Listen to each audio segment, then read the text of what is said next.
Hello focus, आप सभी का स्वागत है। इस वीडियो लेक्चर में हम लोग क्लास 9 के चैप्टर नंबर 5 के टॉपिक न्यूक्लियस एंड साइटोप्लाज्म को डिटेल में डिस्कस करेंगे। चलिए, nucleus nucleus is known as activity controller of the cell. तो न्यूक्लियस को हम क्या कहते हैं? न्यूक्लियस को activity controller of the cell कहा जाता है, क्योंकि ये जितनी भी एक्टिविटी सेल के अंदर होने वाली है उन्हें कंट्रोल करता है। Under microscope, it looked like darkly colored, spherical or oval, dot-like structure near the center of each cell. This structure is called nucleus. तो माइक्रोस्कोप के अंदर न्यूक्लियस कुछ डार्कली कलर्ड, स्पेरिकल और Oval shaped dot like structure दिखाई देता है, जो हमें कहाँ पे दिखाई देगा? Near the centre. तो सेंटर के आसपास हमको ये दिखाई देता है। इसको हम क्या बोलते हैं? इसको हम न्यूक्लियस बोलते हैं। Nucleus has a double layer covering called nucleus membrane. तो न्यूक्लियर पे क्या होती है? डबल लेयर होती है, उसको हम क्या बोलते हैं? न्यूक्लियर मेम्ब्रेन बोलते हैं। The nuclear membrane has pore which allow the transfer of material from inside the nucleus to its outside. तो जो न्यूक्लियर मेम्ब्रेन है उस पे कुछ पोर होते हैं। इन पोर्स का फंक्शन होता है ट्रांसफर करना मटेरियल को फ्रॉम न्यूक्लियस टू साइटोप्लाज्म। तो न्यूक्लियस के अंदर जो भी बना है, कुछ भी बना है, जैसे कि प्रोटीन बना है, तो उसको ट्रांसफर करना है हमें, तो वो इस पोर्स के थ्रू जाएगा। तो इन पोर्स के थ्रू वो न्यूक्लियस से साइटोप्लाज्म के अंदर जाता है। Nucleus contain chromosome which are visible as rod-shaped structure when the cell is about to divide. तो जब भी सेल डिवाइड होने वाला होता है तो न्यूक्लियस के अंदर हमें कुछ स्ट्रक्चर दिखाई देते हैं, रॉड शेप स्ट्रक्चर। उसको हम क्या बोलते हैं? क्रोमोसोम बोलते हैं।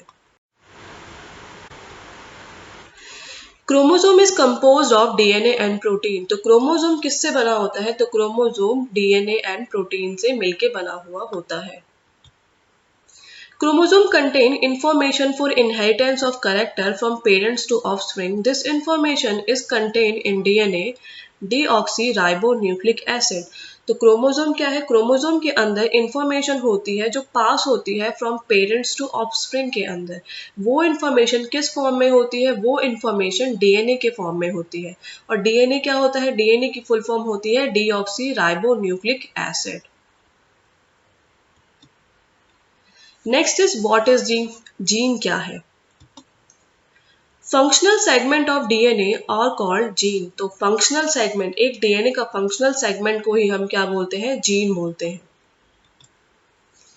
When cell is not dividing, DNA seen as entangled mass of thread as chromatin. तो जब सेल डिवाइड नहीं हो रहा है उस वक्त जो हमें डीएनए दिखाई देता है वो कुछ उलझे हुए धागों की तरह दिखाई देता है। उस स्ट्रक्चर को हम क्या बोलते हैं? उसको हम क्रोमेटिन बोलते हैं।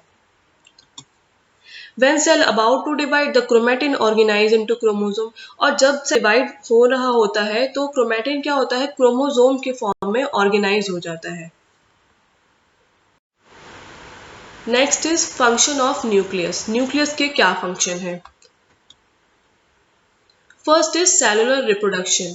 तो सेलुलर रिप्रोडक्शन क्या है? The process by which a single cell divide and form two new cell. तो एक ऐसा प्रोसेस जिसके अंदर एक सिंगल सेल दो न्यू सेल बनाएगा, उसी प्रोसेस को हम सेलुलर रिप्रोडक्शन कहते हैं। Nucleus also directing the chemical activities of the cell. और न्यूक्लियस क्या करता है? केमिकल एक्टिविटी जितनी भी होने वाली है सेल को उन्हें डायरेक्ट करता है। तो न्यूक्लियस का एक फंक्शन क्या है? Direct the chemical activities of the cell. तो चलिए, अभी हमने इतने सारे टर्म्स को पढ़ा, जीन को पढ़ा, क्रोमोसोम पढ़ा, क्रोमैटिन पढ़ा, न्यूक्लियस पढ़ा, काफी सारे टर्म्स पढ़े, डीएनए भी पढ़ा। तो अब इतने सारे टर्म्स हैं, अब हम इनको थोड़ा एक एक करके ढंग से समझते हैं कि क्या है। तो फर्स्ट वाले फिगर में आपको दिखाई दे रहा है कि एक सेल है और सेल के अंदर क्या दिखाया गया है? एक न्यूक्लियस दिखाया गया है। तो फर्स्ट वाला डायग्राम तो आई होप आप सभी को क्लियर होगा। नेक्स्ट वाले डायग्राम के अंदर क्या करा गया है? एक सेल न्यूक्लियस का एक एनलार्ज व्यू दिखाया गया है। तो हमें क्या दिखाई दे रहा है कि जो हमारी मेम्ब्रेन है, मेम्ब्रेन के पास, मेम्ब्रेन में क्या है? पोर्स हैं। तो उन पोर्स को हमने क्या बोला है? न्यूक्लियर पोर बोला है। और इनका फंक्शन आपको मैंने पहले ही बता दिया है। फिर हमें और क्या दिखाई दे रहा है, इसके अंदर हमें दिखाई दे रहा है कुछ थ्रेड लाइक स्ट्रक्चर दिखाई दे रहे हैं, तो उनको हमने क्या बोला है, क्रोमैटिन बोला है। दैट मीन्स अभी सेल डिवाइड नहीं हो रहा है, तो क्या है, क्रोमैटिन के फॉर्म में है। और जब हमारा सेल डिवाइड होने वाला होता है तो थर्ड फिगर में आप देख रहे हो क्रोमोसोम, तो क्रोमैटिन क्या होता है, अरेंज हो जाता है क्रोमोसोम के अंदर। ये जो क्रोमोसोम होता है इसके अंदर जो इन्फॉर्मेशन होती है, जो पास ऑन होगी फ्रॉम पेरेंट टू ऑफस्प्रिंग, वो किसके फॉर्म में होती है, डीएनए के फॉर्म में होती है। और डीएनए का जो फंक्शनल सेगमेंट है उसको ही हम क्या बोलते हैं, जीन बोलते हैं। तो आई होप आपको ये सब टर्म अभी अच्छे से क्लियर हो गए होंगे। नेक्स्ट साइटोप्लाज्म एंड प्रोटोप्लाज्म, तो ये दो टर्म्स हैं, साइटोप्लाज्म एंड प्रोटोप्लाज्म, इनको भी समझते हैं कि ये क्या है। Protoplasm. All the content of the cell inside the cell membrane is called protoplasm. It includes cytoplasm, nucleus and cell organelle. तो जितना भी कंटेंट है सेल के अंदर जैसे कि साइटोप्लाज्म, न्यूक्लियस, सेल ऑर्गेनेली, इन सभी चीजों से क्या बन रहा है, प्रोटोप्लाज्म बन रहा है। Next is cytoplasm. It is defined as the fluid content inside the plasma membrane excluding nucleus. तो अगर मैं प्रोटोप्लाज्म से न्यूक्लियस को हटा दूं तो जो कंटेंट अब बचा है, जो भी बचा है, उसको हम क्या बोलेंगे, हम साइटोप्लाज्म बोलेंगे। तो इन दोनों के बीच में सिर्फ सिंपल सा यही डिफरेंस है कि प्रोटोप्लाज्म के अंदर साइटोप्लाज्म, न्यूक्लियस, सेल ऑर्गेनेल सभी इंक्लूडेड होते हैं, पर साइटोप्लाज्म में क्या है, न्यूक्लियस को हटाने के बाद जो भी कंटेंट बच गया है सेल के अंदर, फ्लूइड कंटेंट बच गया है इनसाइड द प्लाज्मा मेम्ब्रेन, उसको हम लोग साइटोप्लाज्म बोलते हैं। इसको हम एक तरह से और भी समझ सकते हैं कि प्रोटोप्लाज्म को हम लिख सकते हैं protoplasm plus nucleus, and cytoplasm को हम लिख सकते हैं प्रोटोप्लाज्म माइनस न्यूक्लियस, की प्रोटोप्लाज्म जब माइनस न्यूक्लियस को हटा दिया जाएगा तो वो साइटोप्लाज्म है। Next is nucleoid. एक टर्म आता है न्यूक्लियोइड. न्यूक्लियोइड क्या है? In some organism like bacteria the nuclear material is not enclose by nuclear membrane. तो कुछ ऑर्गेनिज्म होते हैं जैसे कि बैक्टीरिया, तो उनका जो न्यूक्लियर मटेरियल होता है वो किसी भी न्यूक्लियर मेम्ब्रेन नहीं होती उसके ऊपर, मतलब किसी न्यूक्लियर मेम्ब्रेन से सराउंडेड नहीं होता है वो। तो जब इस तरह के ऑर्गेनिजम्स होते हैं जिनके पास न्यूक्लियर मेम्ब्रेन नहीं है, तो उसे हम क्या बोलते हैं, न्यूक्लियोइड बोलते हैं। Prokaryotic cell and eukaryotic cell. तो प्रोकैरियोटिक सेल और यूकैरियोटिक सेल को हम डिफरेंस के फॉर्म में समझने की कोशिश करते हैं.